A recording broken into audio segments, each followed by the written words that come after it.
Welcome back. Beginning of a huge week for diplomacy. The Prime Minister, Sir Keir Starmer, heads to Paris today for an emergency summit on Ukraine, and he says he's prepared to put British troops on the ground as part of a peace deal.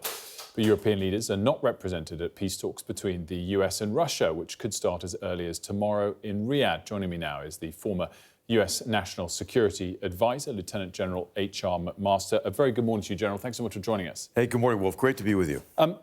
Big picture question to start with. And of course, you were President Trump's National Security Advisor, 2017 to 2018. I think you agree with some of the big overarching aims that he tries to tackle. But equally, you didn't last that long in this administration because you disagree with some tactics. So I'm interested on how you view Trump Mark II and some of the rhetoric, some of the actions of the last month or so, and whether ultimately you think there's good intentions or has it gone too far? Well, I think there are good intentions, and there are certain things, Wolf, that the President Trump is very consistent on, right? Burden sharing in defense, reciprocity in trade, for example, border security, deregulation, and setting conditions for economic growth. I mean, these are all very consistent themes with him. Where he carries a certain dissonance with him or two opposing ideas is oftentimes in the areas of national security and defense. So you'll hear him often say peace through strength, but then at the same time, you'll also see him have this sort of drive towards some kind of an entente or a deal, in this case as applied to Ukraine, which I think can be a bit dangerous because you want to go in to any sort of negotiation, which is about to happen in Saudi Arabia, from a position of strength, and Vladimir Putin, I think, has some hope a little bit here that he'll be able to manipulate Donald Trump into an agreement that favors Russia. Do you think that the US has given up too much before the negotiations have started? Specifically no NATO membership for Ukraine? Well, I think it's unwise to take anything off the table. So maybe these will be put back on the table. Who knows? But I think what was behind a lot of this, these seemingly concessions up front, is this misunderstanding of the nature of the war, that Russia actually has aspirations in mind in Ukraine that go far beyond anything in relation to us or what we do. I mean, what Russia really wants to do is to completely subjugate Ukraine as the first step in really shifting the balance in Europe in favor of Russia and, importantly, in favor of this axis of aggressors, which includes another revanchist power on the Eurasian landmass, China, as well as Iran in the Middle East. And I think it's really important for President Trump at this stage to see these connections and also to recognize he's coming in from a position of tremendous strength because there are real frailties in within this axis of aggressors. Do you think that ship has sailed, though? When you look at the rhetoric from so many of the Trump appointees and Trump himself, when it comes to Russia, and specifically Russia and Ukraine, do you think he'll ever think, gosh, this could be a World War II type moment, that may be a step too far? Is it possible for Keir Starmer, when he meets him in Washington, to convince him to change track, or are we now working within this new set of rules, this new set of parameters? No, there's a great deal of flexibility there with Donald Trump. What you get with Donald Trump is you get, complete transparency. Oftentimes, as you've seen in the last couple of weeks, you hear him think out loud about a lot of the situations he's confronting internationally and the war in Ukraine and the aggression of the axis of aggressors. I mean, but I think the more he has these conversations, he learns conversationally and will revise his assessment. I think it's important to remember from 2017 to 2018, and I write about this extensively, Trump put more sanctions on Russian entities and individuals than in the previous 8 years of the Obama administration. And I tell the story of laying out for President Trump on a chart acts of Russian aggression that followed really incidents or decisions that portrayed weakness to Putin. And the point that I was making to him is that, hey, what provokes Putin is the perception of weakness. And that's when he agreed to provide Javelin missiles and other defensive capabilities to the Ukrainians for the first time. So I think the more conversations he has with European leaders, with Prime Minister Starmer, the better. And your book, At War with Ourselves, My Tour of Duty in the Trump White House, is freshly out of a new version for the UK. And it's got some amusing anecdotes as well of working in the White House, as well as the important ones you mentioned. Let's touch on the headline today here, which is Keir Starmer announcing en route to Paris that he's willing to put troops on the ground in Ukraine, obviously post a peace deal. How significant is that in the eyes of the White House, do you think? I think it's very significant.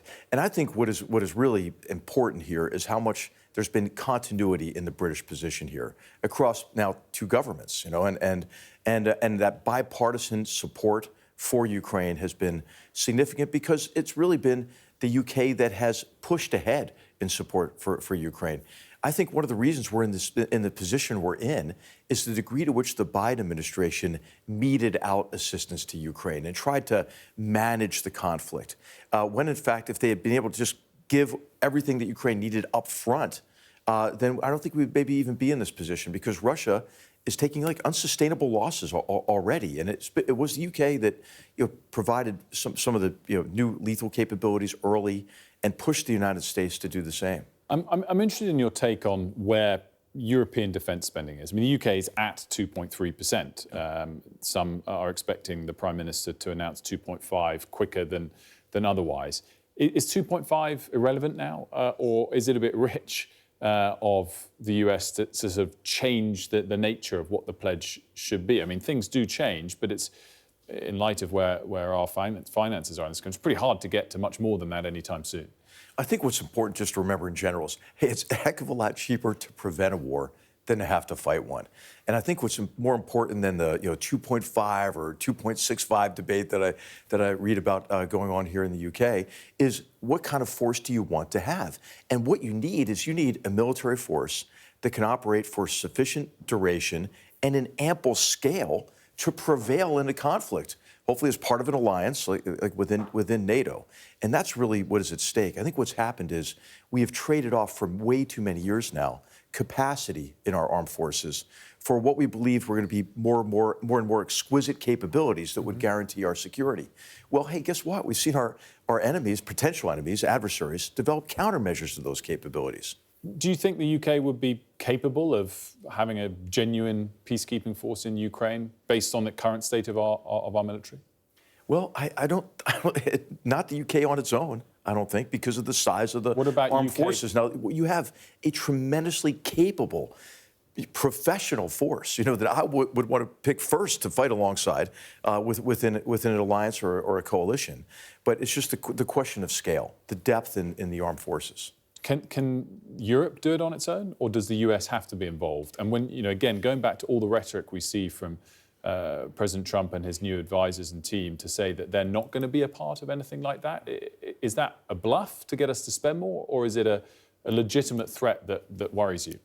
Well, it worries me because so much of our infrastructure, our logistics, it's all integrated within NATO.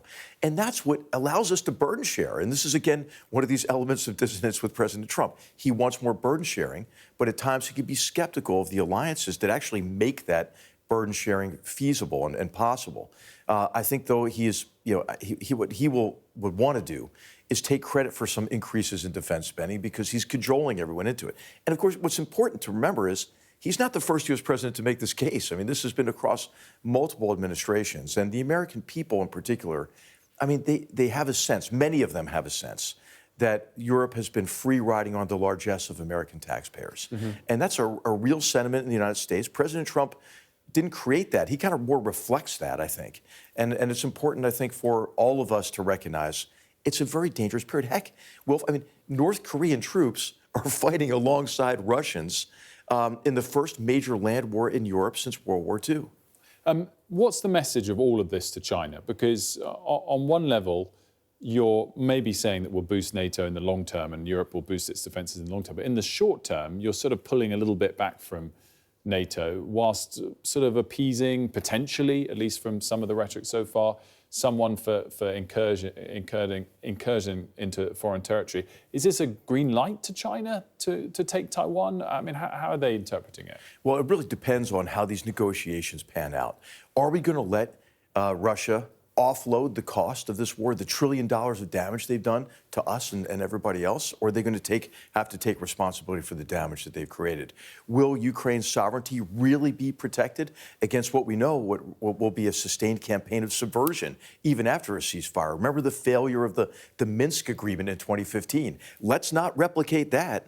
And I think China's watching this very closely, as you're alluding, because they think that if Russia can succeed here, maybe they can succeed in laying claim to the ocean in the South China Sea or to Taiwan, for example. I have a final question, which is, I guess here in Europe, sometimes people look at this and they think, how can President Trump's rhetoric be so strong and anti-China and then slightly different towards Putin and Russia?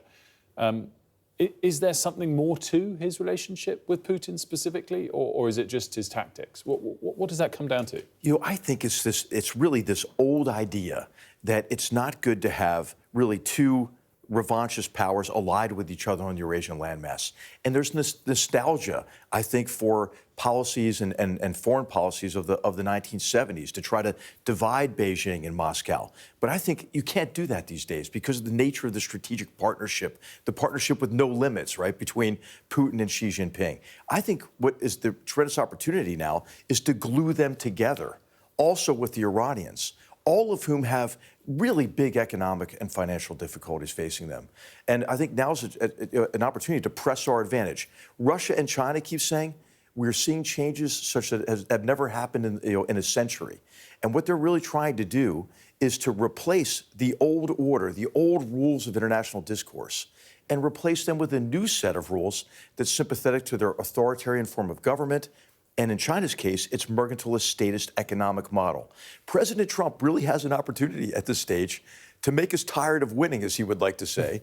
But he has to do it from a position of strength, and he has to do it in close coordination with our allies in the UK, in Europe, Japan. And we are really in a position of relative strength. And I hope he takes advantage of the opportunity, Wolf. General, it's always a pleasure to catch up, but particularly here in person. Thanks so much for joining us this morning. It's wonderful to be with you. Thanks. General HR McMaster, whose new book, At War with Ourselves, is out now. Thanks so much.